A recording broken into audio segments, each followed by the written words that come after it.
Chair recognizes Representative Kevin Kuros.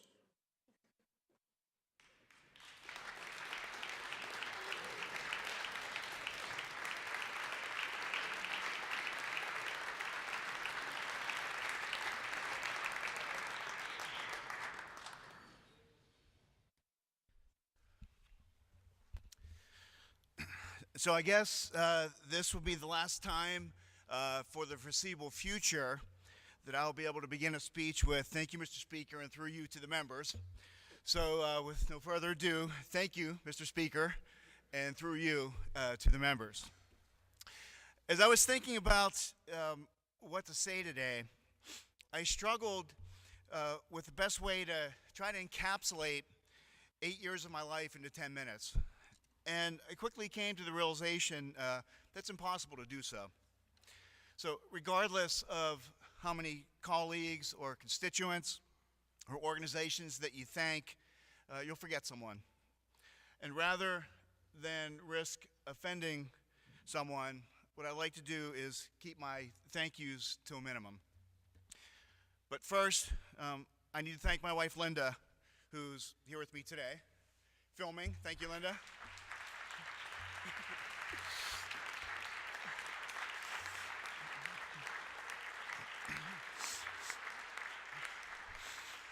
So Linda and I have been married for 27 years, and we have two amazing sons together. Alex, who is a senior biomedical engineering major at WPI. We look forward to the many opportunities in that industry in Massachusetts, and hopefully he'll be able to stay close to home. And my son Andy, who is a sophomore sports journalism major at my alma mater at Penn State. So very bright futures ahead for both of those young men.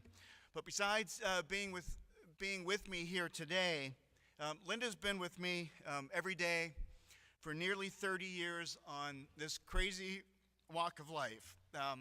Little known trivia is that Linda, who's from Bellingham, and I, who grew up in Pennsylvania, actually met on vacation in the Bahamas, which is a nice little story in itself. I'll tell you over beer sometime. But even lesser known trivia is that we actually met on a booze cruise. So thank goodness that the rum punch was strong and that Linda took a liking to me, because otherwise I wouldn't be here today, because I would have had no reason to move to Massachusetts. Linda, thank you, and I love you.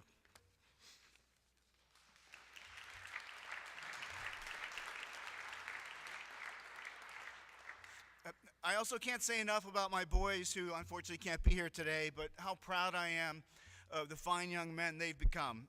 They were 11 and 9 years old when I first ran for office. So they've grown up as the kids of a legislator. And I want to apologize to them for the different lens, so to speak, that kids of public officials are sometimes viewed through. It's tough for them. And I want to thank them for the way they've conducted themselves and for the leadership they've shown in their lives. Alex was the captain of 4 different sports teams. My son Andy was the vice president of his class. So they've demonstrated leadership in their own right, despite the fact that they've had to carry the burden of their dad being a public official. And as a final note about my kids, Andy also probably door knocked about 3,000 doors for me over the years in my election, so he's very much a part of why I've been able to be with you all for the last 8 years. The second thank you has to go out to my aide for the past 5 years, Amanda Copeland, who's in the chamber with us today.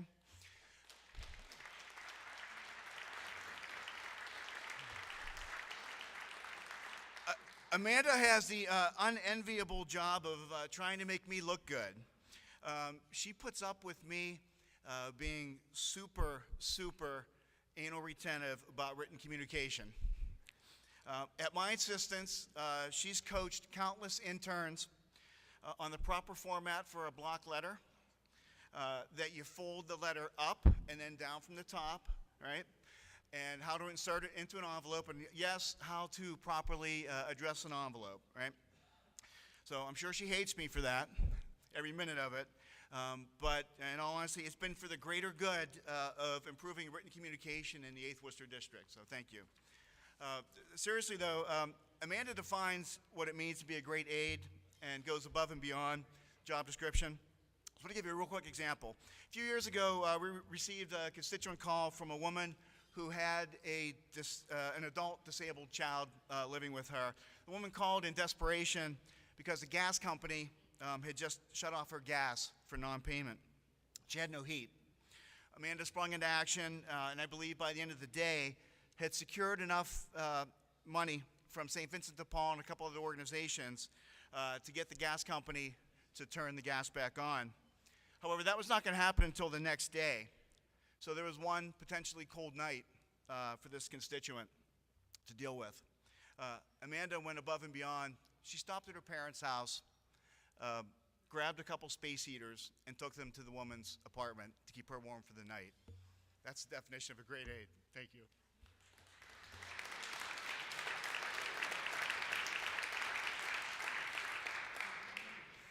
It's not about doing a job, because we all know we can't resolve every issue that people come to us with. It's about caring. And that's why when I announced that I was not seeking re-election, that so many people reach out to us and say, hey, is Amanda moving to the district? Is she going to run for state rep? So I wish she had, but she has other thoughts for her future. And my final thank you goes out to all of you, my colleagues, the clerk and his team, the court officers, and the other staffers that make this such an amazing place to work. From the speaker to the minority leader to the most newly elected member, thank you. We don't always agree, and in some cases, we may rarely agree, depending on the person. But that's okay. I feel our interactions have always been cordial, respectful, and thought-provoking. And I sincerely hope you feel as I do that our interactions have made us all better. Thank you. Moving on from the thank yous, I just want to spend just a few minutes reflecting on a few thoughts. Each of us, as we travel through life, have people and events that shape the person that we are. The canvas of our lives is never fully painted.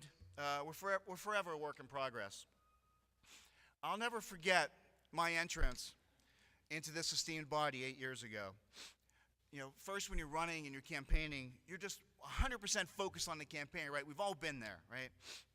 Which doors to hit, you know, what events to go to, what mailers to send out, what to do on election day, how to get out the vote, all those types of things, right? And then it happens. You get the election results, and you learn that you've won.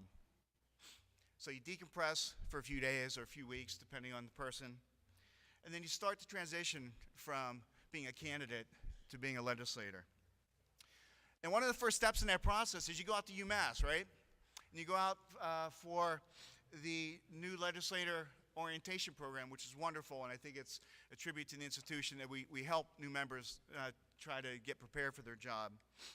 And during one of those sessions at the UMass forum, former Ways and Means Chair, Representative Brian Dempsey, said something to the newly elected class. We had a very big class. We had a class of, I think, like 35 or 40 members that year. It was a very large class, right? But what Rep. Dempsey said that day has stuck with me to today. And Brian said, there are 6.4 million people in Massachusetts, and you are one of 160 people who gets to serve in the House of Representatives. He said, don't ever forget what an honor and a privilege that is. Wow, think about that. Sobering, huh? Daunting, and entirely accurate. And then you walk into this chamber for the first time, and you take the oath to uphold the Constitution of the United States and the Constitution of the Commonwealth. And while you're standing there with your right hand raised, repeating the oath, you look around the room, and you look up, and you see names like Adams and Webster and others.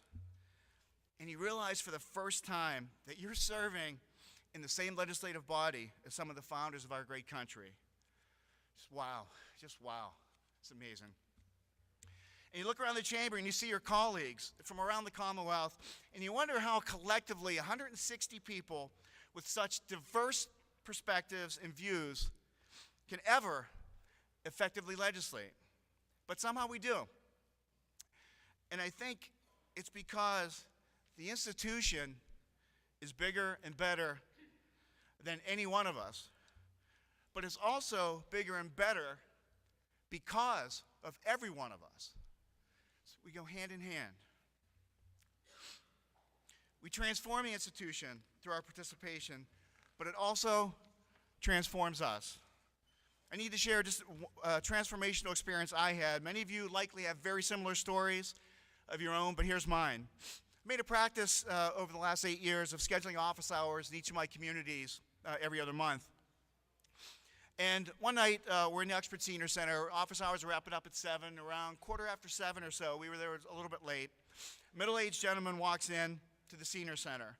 He was thin, dirty, disheveled, very unkempt, and he looked distressed. And I asked him, I said, how can we help? He then shared his story. He'd been living with his mother, and when she suddenly passed away, he went into depression and found himself homeless.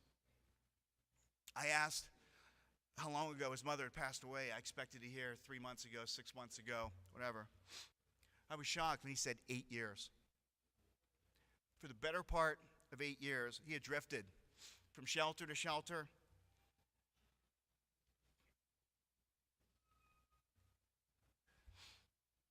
agency to agency, but here he was on a cold evening, homeless and dumpster diving to eat.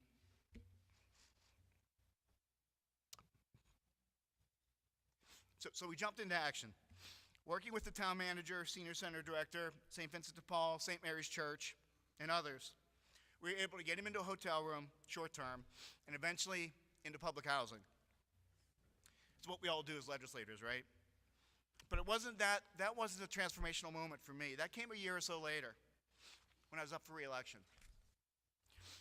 During my usual election day routine of going town to town, making sure I'm visible in all 4 towns, I stopped on Capron Street in Uxbridge, where my wife Linda was doing her job of holding signs with several friends and supporters. We chatted for a minute, and Linda said, oh, by the way, you need to come meet someone. The guy was holding a sign with the group.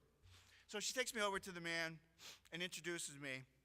It looks kind of familiar, but do you ever get that feeling as a legislator, you meet someone, you know you've met them before, but you can't quite place where, right? So that's what was happening to me, right? So I asked him, I said, you look familiar. Have we met before? He said, yes.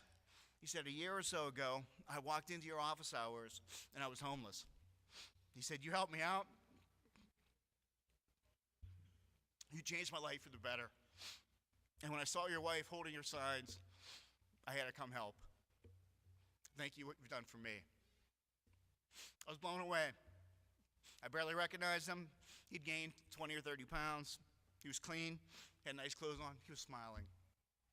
And he was holding a sign for me, just for doing my job.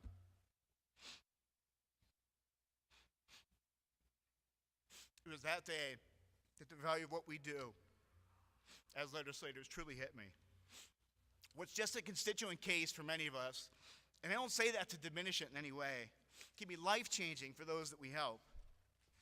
It's truly been an honor and a privilege as one of the 160 people out of 6.4 million to have been able to do so. Please heed Rep. Dempsey's words. Don't ever lose sight of that. Finally, I know I've gone on way too long. I'm sorry. Linda's always giving me the go short thing, right? Couldn't help it.